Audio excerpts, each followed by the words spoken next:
स्वप्नालीच रेसिपीमध्ये फोडणीची मसाला Maggi कशी बनवायची ते बघूया। कढईमध्ये तेल गरम करून जिरे मोहरीची फोडणी द्यायची। त्यामध्येच उभी चिरून 2 ते 3 हिरवी मिरची टाकायची आणि 2 बारीक मध्यम आकाराचे कांदे बारीक चिरून त्यामध्येच टाकून 1-2 मिनिट परतून घ्यायचा।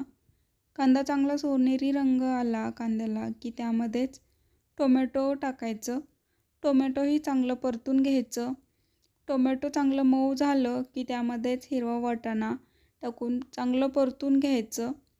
आता हे परतून झाल्यानंतर धना पावडर, गरम मसाला, हळद टाकायचं आणि तेही पुन्हा नंतर परतून घ्यायचं। आता सगळं व्यवस्थित परतून झालं की यामध्ये 1 ग्लास पाणी टाकून घ्यायचं आणि चवीनुसार मीठ टाकायचं थोडंसं। ही मॅगी 2 मिनटं शिजणारी आहे।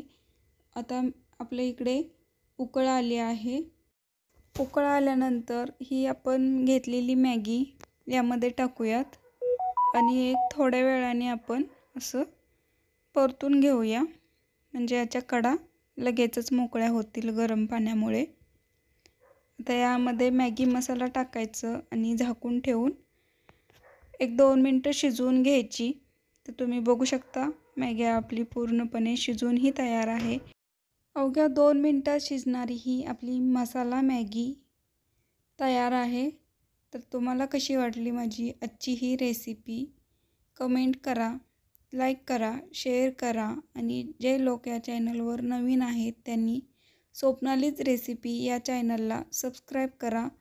चला तर आपण पुन्हा एकदा भेटू एका छानशा रेसिपीसोबत। तोपर्यंत बाय बाय।